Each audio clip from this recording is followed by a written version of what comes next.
Welcome to Fantasy Football Today Dynasty. I am your host, Heath Cummings, here with Jacob Gibbs. It's fantasy semifinal weekend, and we're going to talk Dynasty at the same time. Jacob, how are you doing?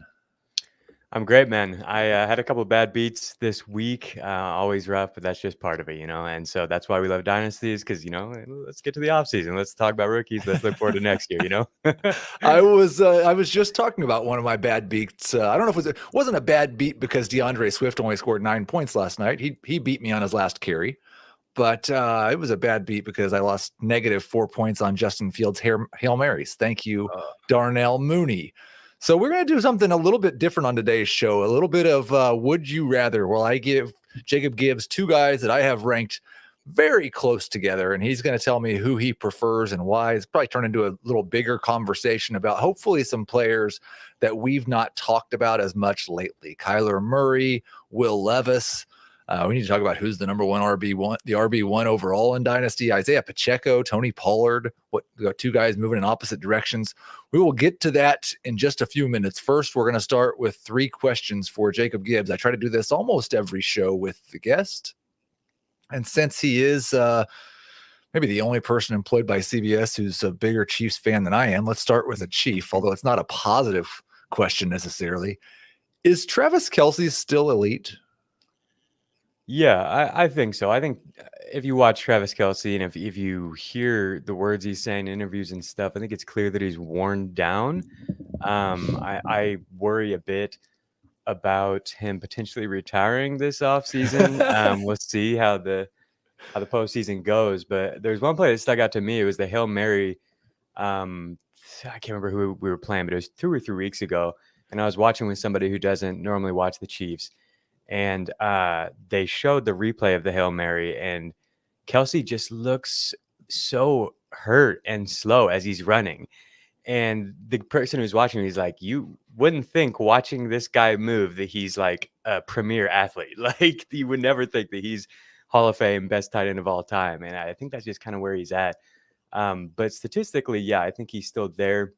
It's been a bit of a slow finish to the season as he is dealing with injuries, and the Chiefs offense is dealing with a lot of issues, honestly. And it's so clear that Kelce, if you stop Kelce, you probably can beat them. So like, I don't know. I'm not too worried about it. What do you think? Well, we were talking about it on Sunday night's show.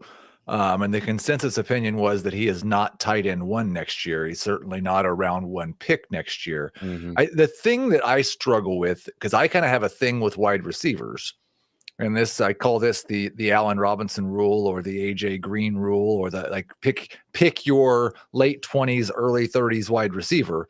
When a pass catcher of that age looks washed, believe them. Now, there have been guys who have bounced back from looking like that. But I think you're probably right. I think it's either an injury or something. Well, we know he was injured, right? He doesn't look at all like he can't run like himself. Yeah. And he's going to be 34 years old next year. And so I think for sure from a dynasty perspective, like I can go through this list and you tell me if I'm wrong, but we'll talk about who should be number 1 a little bit later. But I can't rank Kelce ahead of TJ Hawkinson, who's 7 years younger, or Mark Andrews, who's 6 years younger, or Trey McBride, who's 10 years younger, or Sam LaPorta. And I think it's a real question whether you rank him ahead of Kyle Pitts or Dalton Kincaid at this point. Yeah, I think that's totally fair. Which is, it's tough for the Kelce, managers, because we knew that coming in that this drop off was coming, but it still felt like you had to draft him as the tight end 1 going into this year because we haven't seen it at all. But I do think that we're there now. But I do think that it's entirely possible that he gets right this offseason, goes into next year healthy, and is still 95% of the guy that we'd seen 2 years ago. But if you're thinking like there's some leagues that don't have trade deadlines right now, I know I was trying to trade him before the trade deadline in our Baked Burger Dynasty League, and the best offer I got was the first pick in the second round of next year's rookie draft. And I couldn't quite take that, and now I wish I would have. Yeah. Because I don't think you're getting anything better than that now, and I wouldn't give up anything better than that, because I think what you said is right. There is still a chance that Travis Kelce bounces back next year and looks like Travis Kelce. I think there might be just as good of chance that Travis Kelce doesn't play next year. Yeah, I think you're right. Yeah. We're Right? dealing with a lot of unknown here for sure. Exactly. Okay, let's get to question number 2, and it's one you've already told me that I hate this question, which makes me feel great as a host because I did a good job. Who are your top 3 rookie wide receivers right now?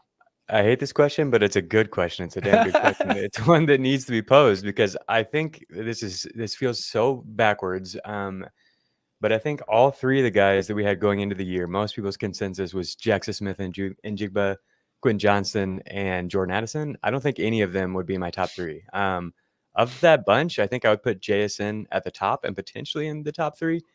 But honestly, if you just look at it, like Smith and Jigba's metrics, everything, all the underlying stuff, and compare it to like Josh Downs, it's almost identical. And most metrics favor Josh Downs from this year. And I think they've had pretty similar circumstances in terms of offensive environment. You disagree there?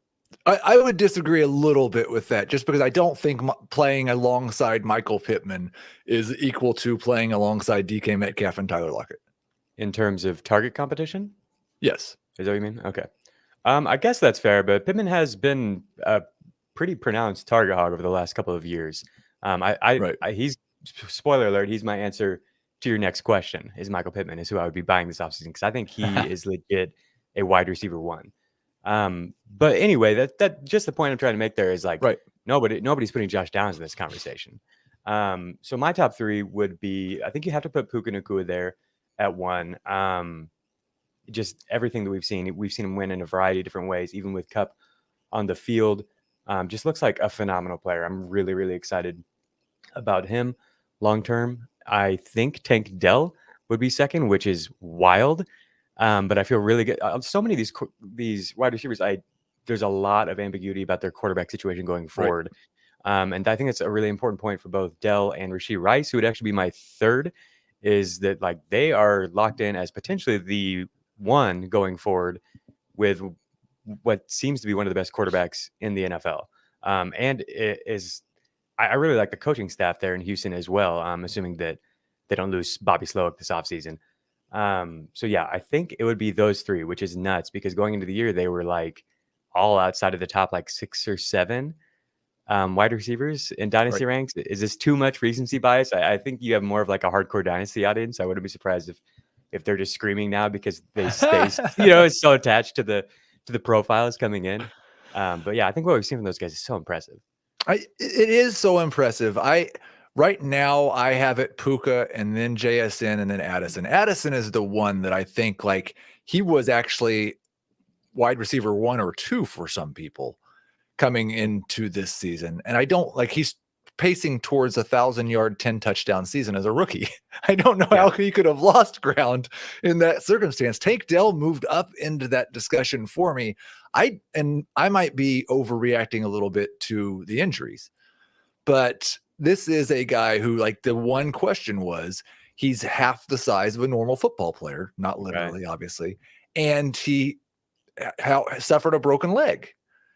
Like, does his team feel confident enough in his ability to stay healthy that they don't draft another number 1 wide receiver in this year's draft? So I do that. The other thing I would say is, amongst my dynasty wide receiver rankings, there are now 6 or 7 wide receivers, rookie wide receivers in my top 25. Yeah. Which is fantastic. Like, what a class, right? I know. Like, and this was supposed to be kind of the letdown class compared to the receivers that we've had over the past few years. But no, again, just super, super fun and all kinds of different archetypes of receivers here. And Quentin Johnson is not one of those. So he actually fell out and 6 guys ahead of him. But you said Michael Pittman is the guy that you are buying this offseason. So I said there's 6 rookie wide receivers in my top 25. Pittman is number 25. So I've got 6 rookie wide receivers ahead of him. Am I too low on Pittman? Are you buying at that cost? Yeah, definitely buying at that cost. I think that's why I had him as the buy, is because I think people aren't quite sold on him because he's had opportunity and hasn't turned in any like monster fantasy seasons. But yeah, man, he is 6th this year in target per route run rate. Completely just been a target hog in that offense. That's what we saw last year as well. And I really think that this offense has a chance to take a step into the top tier in 2024. I really believe in Shane Steichen. I'm excited about what we saw from Anthony Richardson. My guy Matt Harmon from Yahoo Fantasy Reception Perception just loves Michael Pittman. Before this year, Matt ranked the top receivers under the age of 25 in terms of just actual on-field competence, not for fantasy. And he had Pittman ahead of guys like Amon-Ra St. Brown, which just shocked me because he, of course, loves Amon-Ra St. Brown. How do you not? If you watch all his routes, like if that's your job to watch routes, like it doesn't get much better than Amon-Ra St. Brown. And he had Pittman ahead of him. Yeah, I think he might have had him ahead of Devontae Smith, So like Matt, isn't 100% going to be right because nobody is. This is a hard thing that we're doing here.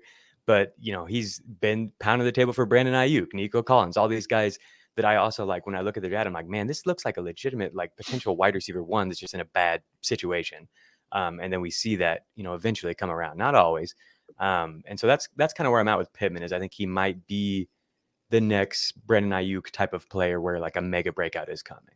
I think the Aiyuk one is really interesting because we were just talking about this on Sunday night on Fantasy Football Today, the big show, we'll call it that, about how like it was a month ago that, see, Brandon Aiyuk is the clear best wide receiver in San Francisco. Deebo Samuel's gone. And now the last month it's been Deebo time again.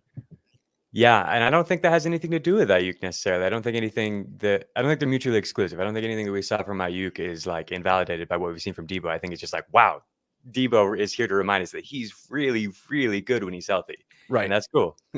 I do think the Pittman when you get to this point, he's a 26 now. And we've not gotten a wide receiver one season from him. Mm-hmm. And the profile the last 2 years looks a lot like a guy that everybody else has kind of been higher on than me because he's so good at earning targets. Deontay Johnson. He's earning an insane amount of targets that makes him look like a number one wide receiver. And whether it's because of quarterback play or whatever, the production on a per target basis is pretty mediocre, maybe even mid, you might say. So I do have a question for you because you mentioned the Richardson and being excited about that. If Anthony Richardson had started every game this season, would Michael Pittman's stats look better or worse for this season? It's tough to say because we really don't have a significant sample size on Richardson as a passer. I would say he would probably have fewer targets and potentially fewer like PPR points, but I do think there's a much higher ceiling available to him with Richardson. They were starting to let Richardson really push the ball down the field. The deeper he got into the season, I think that was exciting for Pittman. I think also we would see even more RPO stuff incorporated into the offense. And so there's a lot of research that's been done by Ben Gretsch and JJ Zacharias. And we talked about it this summer on FFT about how concentrated target shares can become in heavy RPO offenses. We saw this in Philadelphia with Shane Steichen, and now he brings it over to Indy. And I think, so it's possible that, the total target volume and route run volume is higher because of the style of offense that they're operating under Gardner Minshew. But with more RPO stuff, we have the potential for similar type of target concentration with more downfield looks as well with Richardson. Right. And I think more touchdown scoring opportunity as a whole with the offense. I think it would be really interesting just because like he might be the type of guy who doesn't look quite as elite in terms of the targets that he's earning, but I think you're right, maybe more efficiency. And so how people would view that in terms of do they think that he is more talented because the actual efficiency looks better on a per target basis? Maybe so. I'm not sure. Like they might be wrong either way. So where do you have Pittman in your dynasty rankings? I haven't updated dynasty rankings, but I think he would probably fall in the 15 to 20 range. Okay. Yeah. So I'm going to go through a few guys that I've got ahead of Michael Pittman, and you just you tell me who you'd rather have, Pittman or Nico Collins. That's exactly who I thought at first. I think that I would take Pittman, but I do think that there's more upside with Collins. Pittman or Tank Dell? Same exact answer, I think. Pittman or Deebo Samuel? Pittman. Wow. Yeah.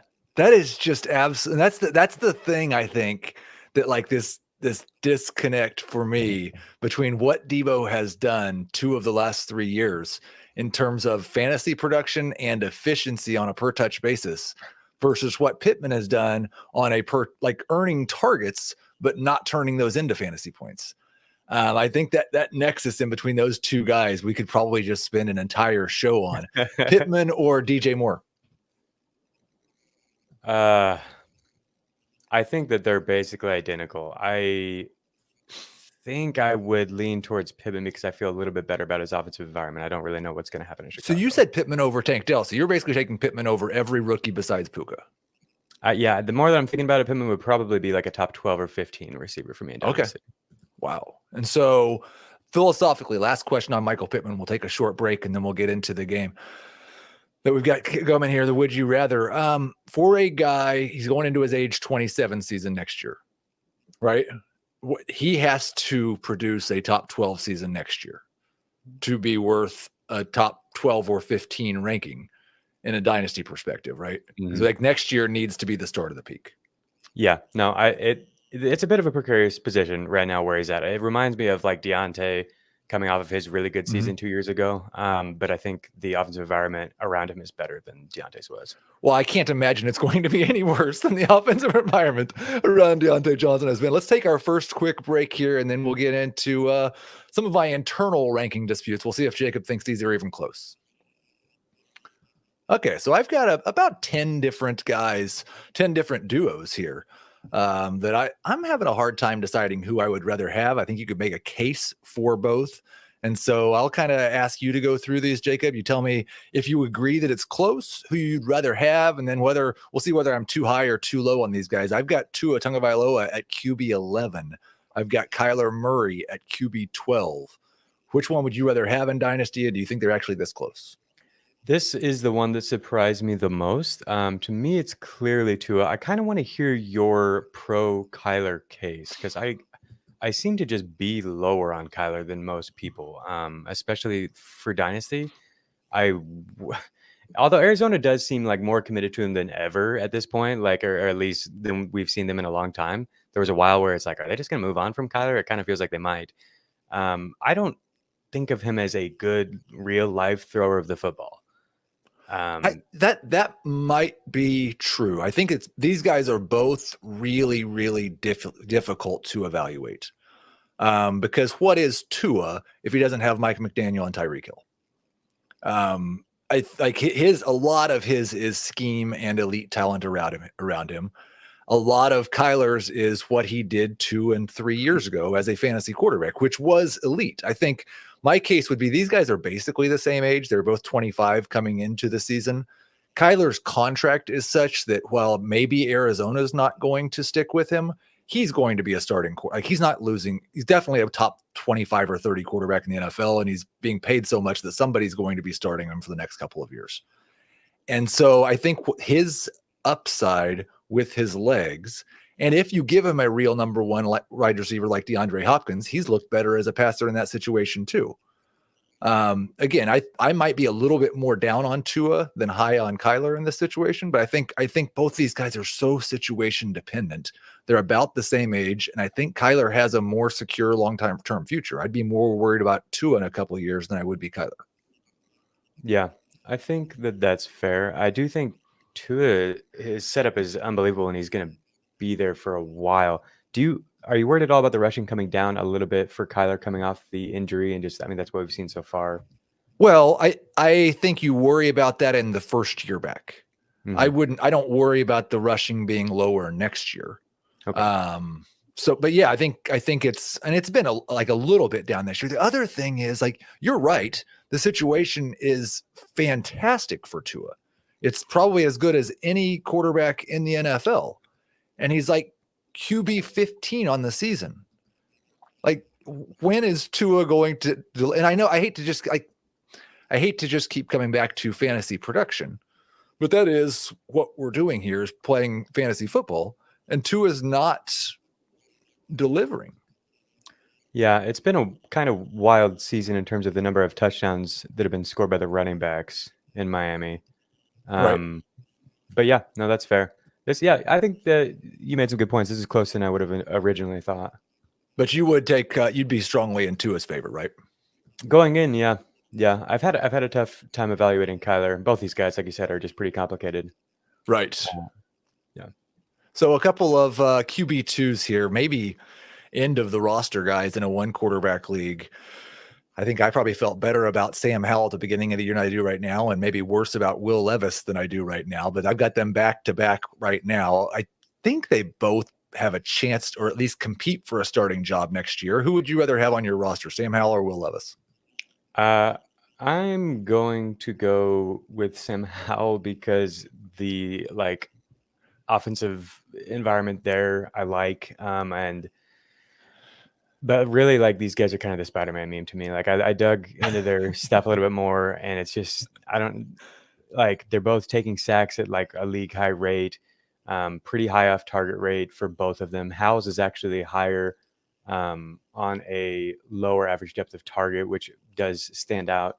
And then there's the 15 interceptions as well. So I get it if anyone prefers Levis. There's more investment with Levis and everything. But really, yeah, they're both fringe guys that I think they're the kind of guys that you could either make a profit or take a loss on pretty easily this offseason because they do both have pretty good appeal as QB2s if they could somehow keep a job for 3 or 4 years. They both could also not be starting quarterbacks by October of 2024, it feels like. And so I was higher on Howell coming into the year. It's definitely a situation where Howell's falling and Levis has risen. He's been better as a rookie than I thought he would be. He's still not been good. So I think these guys will be interesting, but risky QB2s in a super flex league to hold over the offseason for sure. Moving on to running back. I can't remember who we had on. I think you were on the show with me, maybe. We did have one person during our pre-draft coverage or right after the draft coverage that preferred Jahmyr Gibbs to Bijan Robinson in Dynasty. There were a couple of those people on Twitter, and they mostly got roasted for it.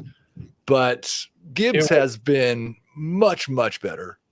It was Emory Hunt. It was Emory Hunt. Okay. Thank you, Schaefer. And we want to make sure Emory gets his credit for that because through the first 3 quarters of their rookie year, I'd say Emory looks correct. It's at least closer than it was back in May, right? Yeah, it's definitely closer. I wouldn't blame anybody for putting Gibbs ahead of him. I wish that if the target and the receiving numbers in general hadn't kind of tapered off for Gibbs here at the end of the year, I think I might be clearly in the Gibbs camp because for a while there, it was he's drawing targets at a Kamara rate almost on a per route basis. His target rate was up in the 27, 28, 29% range. And it's kind of fallen off over the past month. But yeah, if he can bring that type of receiving upside in addition to rushing that's been pretty clearly on par with Bijan, I think it's fair to put them in the same conversation. I still ultimately think that the volume upside is so much higher for Bijan than it is for Gibbs. I think Montgomery is there to stay, is going to be a part of that offense. Whereas it's possible that Bijan gets the bell cow role next year, even if there's a coaching change or who knows what's going to happen in Atlanta. I almost answered Drake London to the who you wanting to buy, but it's no one even wants. There's no point even bringing up conjecture about Atlanta because we have no idea what's going to happen. It's impossible to evaluate it. We've got all these extremely talented players, but who knows what it'll actually look like. This is really interesting. I think Gibbs, is he your RB1? Is Christian McCaffrey ahead of him? I think that's where we're at with him basically. Yeah, I this was the first time I've been updating every week, and I've got a little bit of a formula that I've got a pretty heavy hand on, but this was the first time that I had Gibbs that actually passed Bijan for RB1 in Dynasty. Now they're basically a coin flip. It's close enough that I wouldn't trade one for the other probably, but the answer probably is determined by how many games do the Falcons win in the next month. So we've got RB1, tight end 1, and top 5 receiver probably for Dynasty, all in Detroit. Well, we're going to have a discussion about tight end 1 for sure. There's someone you've been tweeting about that I think might have something to say about that as well. But yeah, absolutely. The Detroit Lions have at the very least, maybe the best fantasy lineup across all positions. And then they've got Jared Goff. So they've got that going for them as well, which is nice. Go get Hendon Hooker, it sounds like. Right. But yeah, I think if the Falcons win their next 3 games, then Jahmyr Gibbs is the clear RB1. If the Falcons lose their next 3 games, then Bijan Robinson's probably back to RB1 because Arthur Smith's getting fired. We've got another running back duo inside of my top 10, Travis Etienne versus Devon Achane. I think Achane is one of the more difficult guys to rank and really project for next year because it's so difficult for me to believe that he's going to be a feature back. But the efficiency has been so insane that I'm not sure that it matters. So do you have a strong lean between these two, Etienne and Achane? Yeah, Achane, I wish that we had a larger sample size on him, man, because every metric that we have just jumps off the page. Obviously, we've got the big plays. But also, if you look at like avoided tackles, insane numbers there. Every game that he's played a significant amount of snaps, he has at least 3 avoided tackles. His avoided tackle rate is higher than anyone in the league among running backs with 50 or more rush attempts. And it's not yet. Oh, actually, Jaylen Warren. Never forget about Jaylen Warren. Jaylen Warren is the man. But then Achane is next. His rushing EPA per snap is by far the highest in the league, and his success rate is by far the highest in the league. And then even as a receiver, his yard per route run data is really, really exciting too. It's only on 110 routes, that was the thing. But like targets and yards per route run, both really, really high. Obviously, like playing in Miami helps inflate some of this stuff, but like that's not affecting the missed tackles and stuff like that. That's all Achane. And so, yeah, I think we saw him handle a large workload his last year at Texas A&M, but his efficiency did drop off in that year. So prior to that, when it was him and Isaiah Spiller splitting the backfield, Achane was doing this stuff where he's just like breaking advanced metric models and everything else.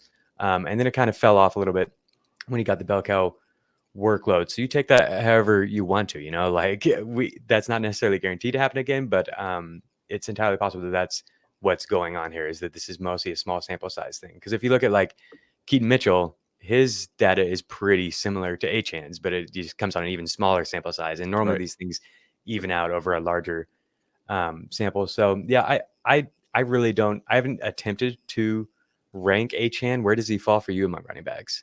He is RB7. I've got Etienne at 6 and Achane at 7. And I think again, it's a very risky ranking because if you told me that he turned out to be CJ Spiller, I would you get 1,500 yard season out of him and then he just can't stay healthy or can't handle the volume, I would 100% believe that.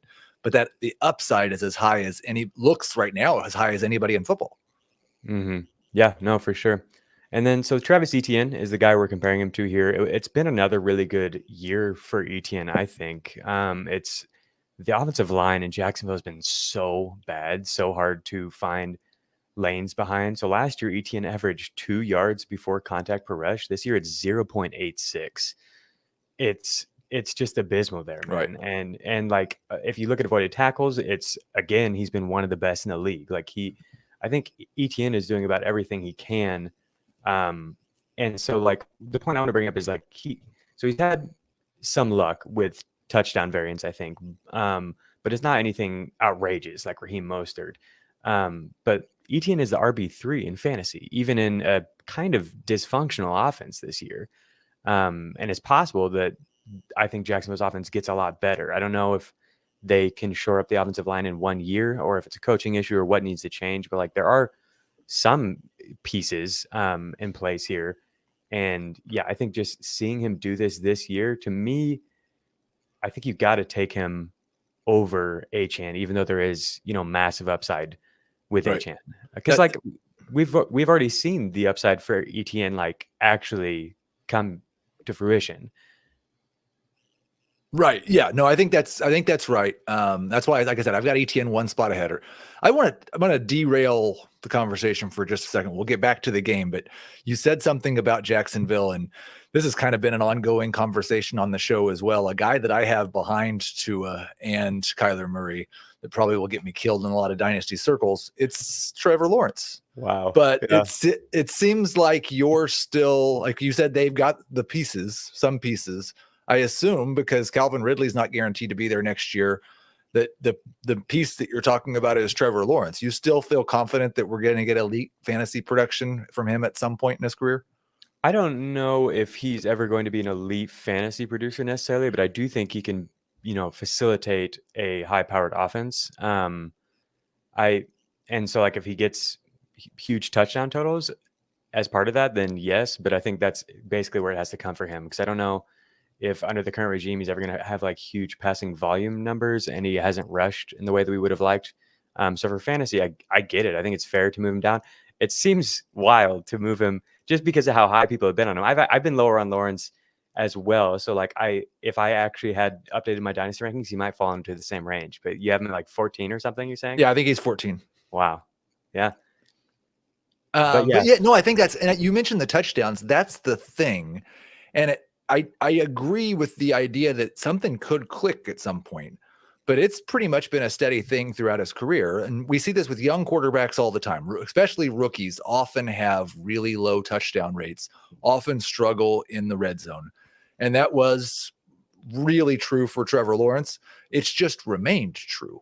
He's been had so much more success between the 20s than he has when he gets into the red zone. And some of that seems this year to be really bad luck. How many times has Calvin Ridley caught a ball in the end zone with 1 foot out of bounds, or not caught a ball right at the boundary, or Lawrence has just missed someone?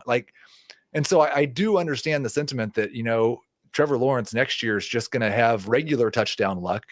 I'm just not sure it's luck. Yeah, no, I think that's fair. I think it's totally fair to worry about him a little bit. But yeah, I guess my point is we've already seen, I think, kind of the worst range of outcomes here for Jacksonville. And within that, Etienne finished as the RB3. Exactly. Yes. Yeah. I think Etienne is the piece I think they definitely have. Let's get back to the would you rather. We're about halfway through. One more running back duo. Definitely two guys that have moved opposite directions this season in terms of the consensus running back rankings. Isiah Pacheco and Tony Pollard. Pacheco has been fantastic as a rusher this year, done a little bit more as a pass catcher, really bucking that trend of a day 3 or UDFA running backs who are good as rookies. You need to sell. He did not go the way of Dameon Pierce. He's still, though, the Chiefs have very little invested in him. I don't know how much security he has next year. I don't know how much security Tony Pollard has for a feature role next year. He'll be a free agent.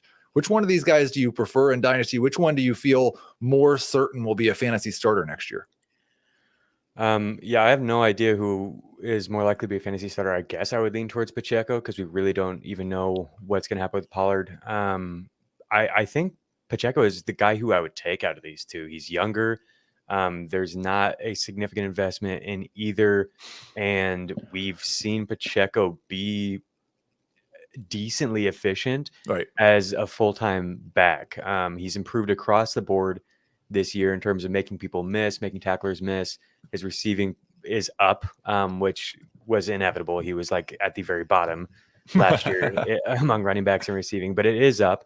And so, yeah, I think it makes sense to put him ahead of Pollard, which is so sad going into the year. And I would never have believed I would be saying this. I'm such a big fan of Tony Pollard, but man, it's been really bad. Tony Pollard is at the very bottom of the league in pretty much every metric. His receiving stuff has fallen off as well.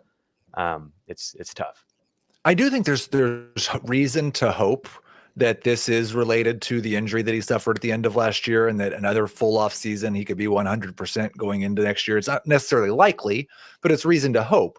The thing that I think that people overlooked this past off season that's really going to hit them when we get to April 30th of 2024, that's Tony Pollard's birthday. He turns 27 years old. That's the age, like, people view Tony Pollard as much younger than he is because he was the fast backup for so long. But he's going to be at the age where we start worrying about age amongst running backs. And so, yeah, I don't think he's guaranteed necessarily to be a starter for an NFL team next year. Someone might look at him and say, you know what we should do is put him with a bell cow, give it to him 10 times a game, and watch him average 6 yards a carry again. So we'll Right. just have to kind of watch that with Pollard. I think he's pretty risky this offseason as well. Let's move on to wide receivers. I saw somebody in the chat say this conversation is great, but it just shows why wide receivers are so much more fun. That is true, especially for dynasty purposes. Let's talk about one of your favorite wide receivers, Brandon Aiyuk, versus one of the rookies. And based on the way you were ranking Michael Pittman, I think I know where you're going to go on this one. Zay Flowers versus Brandon Aiyuk. Yeah, it's clearly Aiyuk for me. Aiyuk is only 2.5 years older than Zay Flowers. He's been in the league for a long time, so it feels like he should be, 4 or 5 years older than him. But he's 2.5 years older, and he's a unicorn, man. He's so good. Like he's averaging over 3 yards per route run this year. If he finishes the year over 3, that puts him in really, really exclusive territory. It's like Julio Jones, Cooper Kupp during his 2021 season, and Tyreek Hill last year, and that's it. Over the past 10 years. That's the range that we're talking about with Brandon Aiyuk here. And he's producing at this level even while not obviously the yard per route run rate is relative to the offense that he's playing and playing in this offense with Kyle Shanahan inflates things. But he's producing for fantasy at this level even while competing for targets with legitimate studs. Whereas Zay Flowers has had a chance to, and he's just a rookie. I don't want to judge Zay on this, but he's had a chance to emerge as a clear target earner, top guy, and he hasn't done it. We've seen him be invisible several times this year. He has 4 games with 25 or fewer yards, which I'm fine taking if the big games are there, but the big games really haven't been there. He doesn't have a single game with more than 80 yards. So honestly, it's been a bit of a disappointing year for Flowers, in my opinion. His per route data isn't very good, and his per route data at the collegiate level wasn't very good either. I had a kind of tough time with him as a prospect because he had really poor quarterback play, and so how are you able to contextualize everything and really try to evaluate him when you're comparing, his stats to players who played in much better systems? It was kind of a similar situation with Jahan Dotson. And then he comes in and everybody talks about how good the player is, but we're not seeing it equate to production. And so, yeah, I love Zay. There have been flashes of exciting stuff, but there have also been flashes of, kind of struggling on downfield tracking and stuff like that, where it's I don't know, man. I'm not so sure that this is going to be a fantasy superstar at any point. Whereas Aiyuk, we're there, we're seeing it. This is real. Yeah, I think it's interesting because Aiyuk is an advanced stats superstar for sure. I don't think he's probably going to finish this season as a top 12 fantasy wide receiver. I did wonder when you said Julio, was that Julio with Shanahan? Yeah, it was all the Atlanta years. He had 3 years over 3 yards per route run. So basically, the wide receivers who have averaged more than 3 yards per route run are playing either in a Kyle Shanahan offense, a Mike McDaniel who just left Kyle Shanahan offense, or a Sean McVay offense. It's true. Yeah, that's a good point. and I think that's interesting because we've got 1 year of Aiyuk left in San Francisco for sure. And then they're going to have to make some choices in terms of what they're going to do with their roster. But Aiyuk is remarkably efficient. He's turning into the star that people thought that he would be, but it's almost like the efficiency that he produces is at least somewhat a product of the offense that he plays in. But also that same offense, because there's so many weapons and because they run so much, is holding down the counting stats that actually turn into fantasy points. Right. Yeah. But I think it's possible that he gets out of this offense at some point and does a Stephon Diggs type of career arc, where it's okay, here he is. We knew this was possible, and now we get 3 straight years of top 5 production. I also think that the Zay Flowers, at the end of the year, back of the football card stats are going to look very, very, very similar to Brandon Aiyuk's rookie year. Now in a different way, but Aiyuk was 60 catches, 748, and 5 touchdowns as a rookie. Flowers, I guess, already has 65, 680, and 3 touchdowns. So it's going to be very similar what those two did as rookies. Let's move to another wide receiver duo here. I did have Flowers ahead of Aiyuk. It's just one spot. I figured that you would favor the Aiyuk side. Let's talk about Rashee Rice versus DJ Moore. I know you always want to talk about Rashee Rice. This is a guy that you were on in October. We were talking about Rashee Rice's per route run data and kind of, are the Chiefs gaming the per route run data? Is that what's going on? Well, Rice is finally a full-time player. He might be the number one option, not just the number one wide receiver for Patrick Mahomes. He might be the number one option moving forward for Patrick Mahomes. Going up against DJ Moore, who has finally broken out with Justin Fields, but obviously a couple years older than Rice. Which one of these guys would you rather have in Dynasty? Yeah, I would lean towards Rice. But yeah, I mean, like, so Rice already has averaged more yards per run than DJ Moore this year, which is pretty wild to me when you look at the respective average depth of target. 4.3 yards for Rice, 11 yards for DJ Moore, and Rice is averaging more yards per route run. Is that a product of the first half of the season when they were kind of only playing Rice when they intended to throw it to him, and DJ Moore is a full-time player? So I don't really think so. Like, where would be a good cutoff point for Rice? I think the past month. Yeah.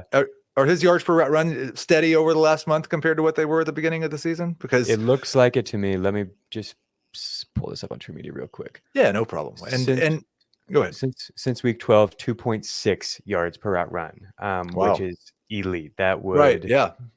be 6th on the year.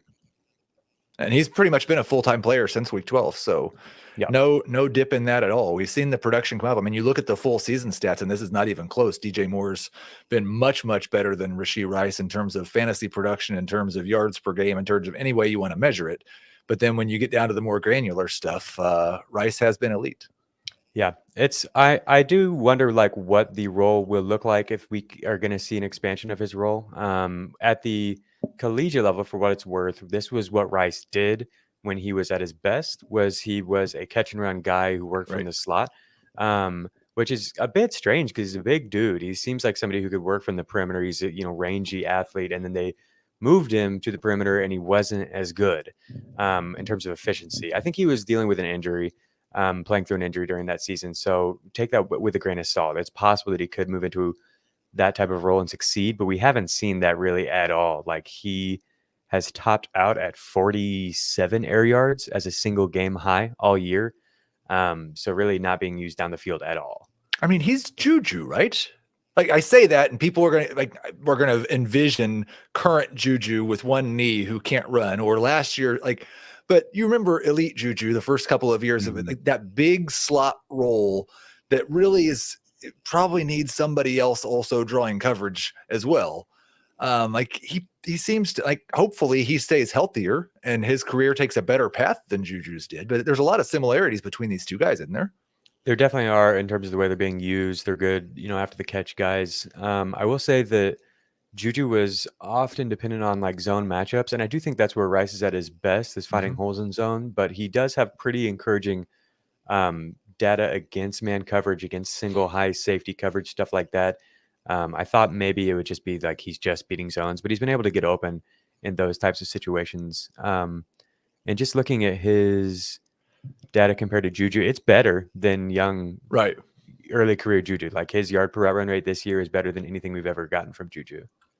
And I think I saw somebody commenting about how much better DJ Moore has been than Rashee Rice. A lot of times what Jacob's talking about are rate stats that are based on a per route run, not the fantasy points per game, not the receiving yards per game. So Rashee Rice obviously hasn't been better than young Juju in terms of fantasy production. He had a 1,400 yard season, but you're saying in terms of per route data, Rice has been better. Yeah. It's got one more wide receiver do it. I think these guys, I would have not said this about one for sure coming into the season, but when we get to April and people are having to cut down rosters to make draft picks, either one of these guys could be on the chopping block, especially in shallow leagues, dynasty leagues. We've got Jameson Williams versus Jahan Dotson. When we add the rookie wide receivers, there's probably going to be 5 or 6 of them that come into the rankings ahead of these guys, which might push them out of my top 40. Which one do you prefer to hold on to? This is tough. This is really, really tough. Both these guys, I think, bring a lot of upside, hypothetical upside, in terms of the talent and the potential role that they could fill, but we have not seen either of them succeed.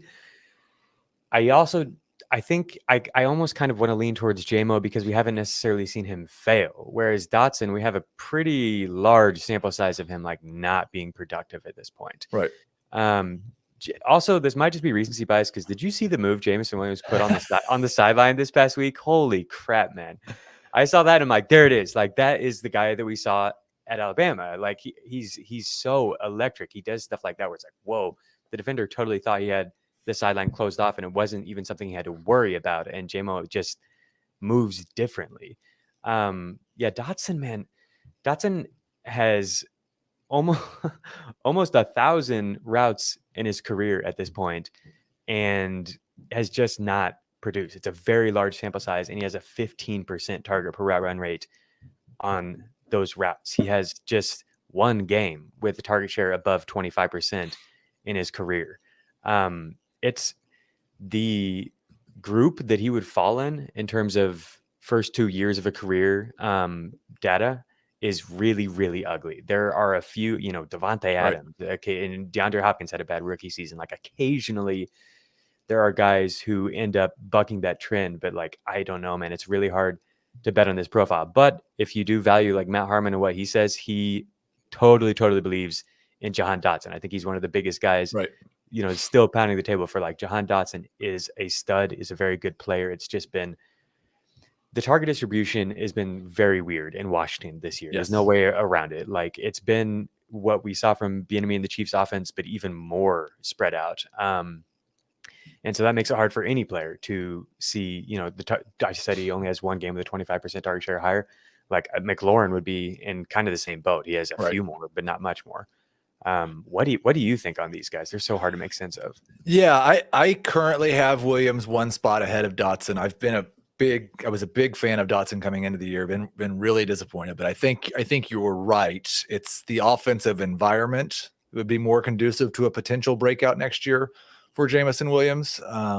We're just gonna have to see what these teams do in the offseason. They're both. I think I'm gonna be trying to hold both until October of 2024. I want to see the first month of next season, but I understand that in more shallow leagues, people are going to have decisions to make. We're going to go a little bit quicker here so we can get through the waiver wire and get to your questions. I've got a bunch of questions from Twitter here that I want to go through rapid fire, but just real quick, are you certain that Sam LaPorta is the dynasty tight end one? Because I kind of want to make it Trey McBride. So again, this might be recency bias because like we just saw this huge game from LaPorta and there were several plays in the game where it's like, my gosh, this guy moves differently. I texted a friend of mine and she's not a huge football fan, but she has Sam LaPorta. I'm like, do not trade Sam LaPorta. People are going to be trying to trade for Sam LaPorta this offseason in our dynasty league.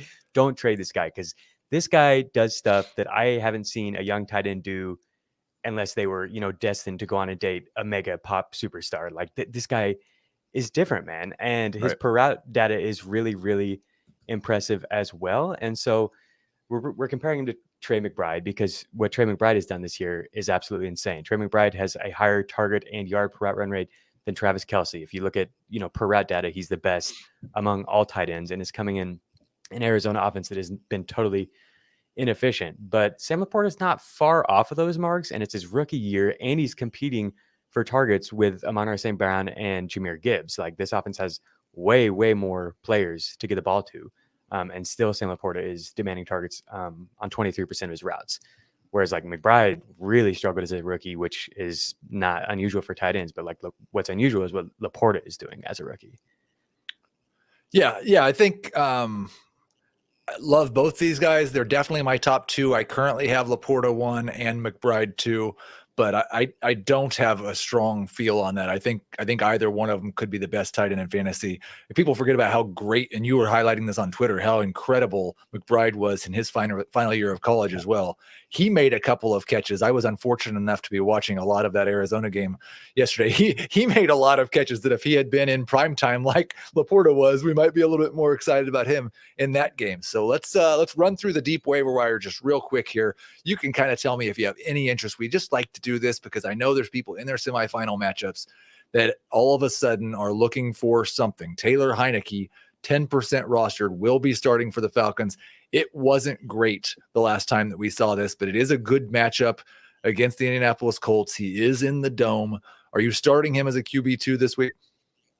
I think so. There are so many backup quarterbacks starting this week, and I think he's near the top of that range just because of all the game environment stuff that you pointed out. And I think we'll see Atlanta be more aggressive through the air this week after what happened last week. Last week was an embarrassment. Right. Yeah. I think I would still prefer Nick Mullins because he has Justin Jefferson and Jordan Addison and TJ Hawkinson. But yeah, Heineke is definitely an add and maybe a start in a super flex league. Chris Rodriguez is 4% rostered. I don't know what happened with Washington. What seems like happened is they tried to make Antonio Gibson the guy again, and then they remembered that they hate him. And so they gave all the work to Chris Rodriguez in the second half. I've not heard any positive reports on Brian Robinson. So if Robinson's out this week, the Jets have been easier to run against than they have been to throw against. Would Rodriguez be a decent flex option? I think he fell outside of the top 30 when I was organizing the running back position for this week. So like only a desperation type of play for me. Makes sense. We've got Parker Washington and Alec Pierce. Washington at 9% rostered, Pierce at 6%. Zay Jones has suffered another injury.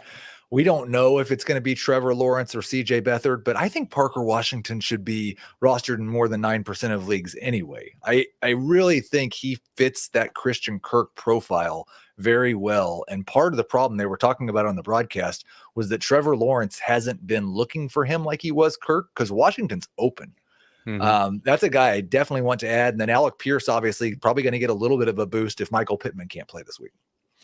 Yeah, I like the spot for Washington a lot. That Tampa Bay secondary has just been bleeding fantasy points to receivers. Who's Indy playing? Atlanta.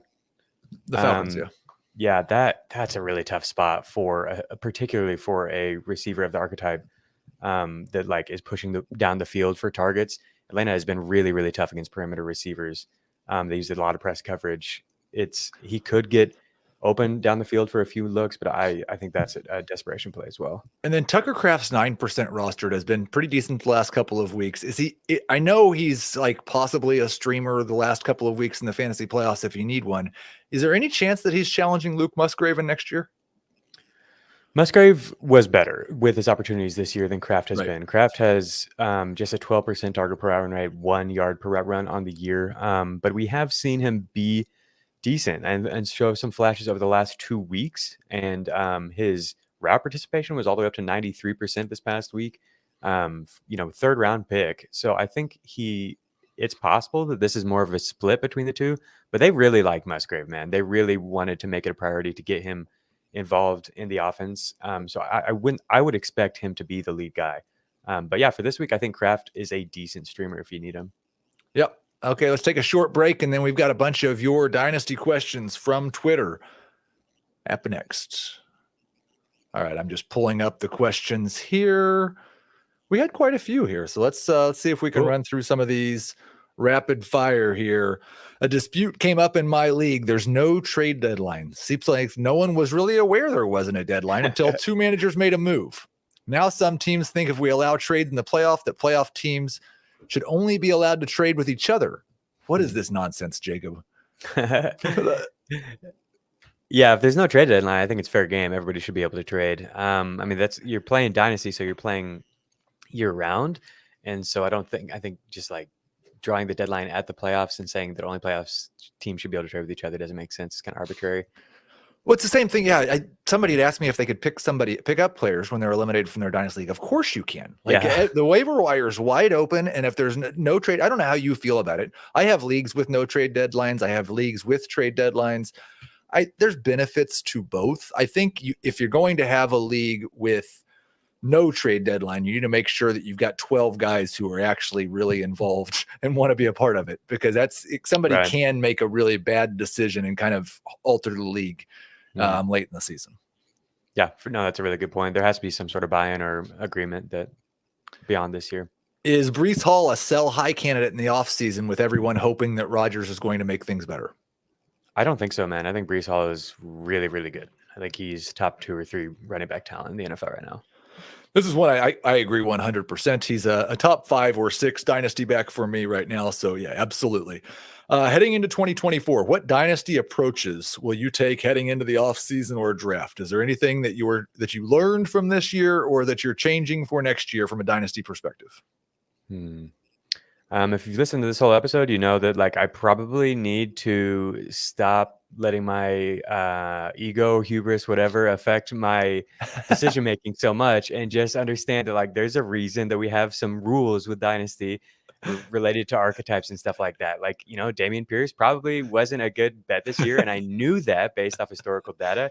And still I was like, well, I think I know, you know, and like that happens with sometimes where you get your brain a little bit too involved and overthink things or whatever. Like, so yeah, I guess that would be my lesson is like, there are tried and true rules here that dynasty players have, figured out over years and years of doing this. And you're not the outlier. you know who mine was, right? It was Sky Moore.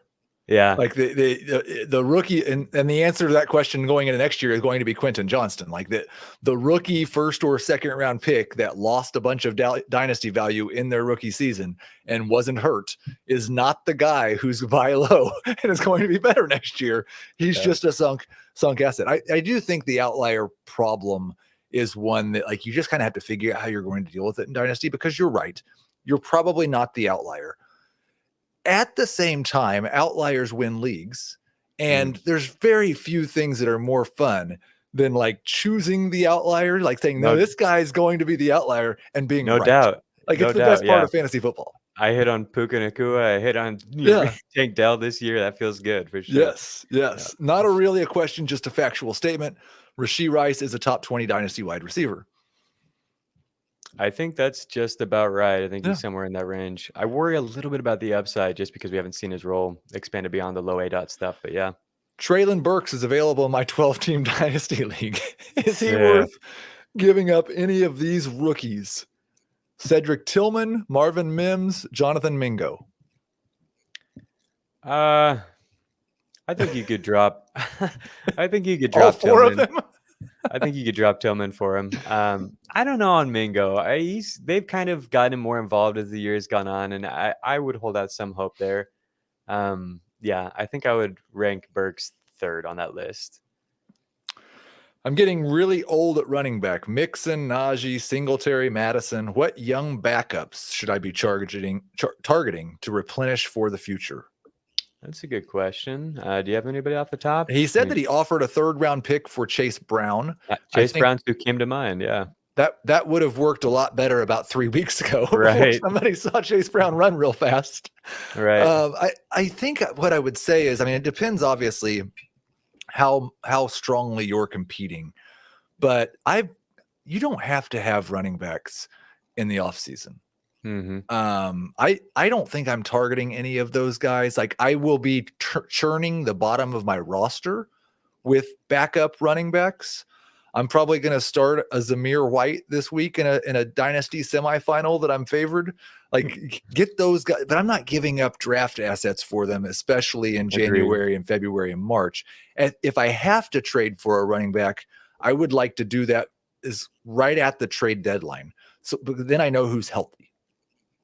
Yeah, I think that makes sense. Jaleel McLaughlin is a guy that has really impressed me this year that you might be able to get cheap because he never actually really did anything big.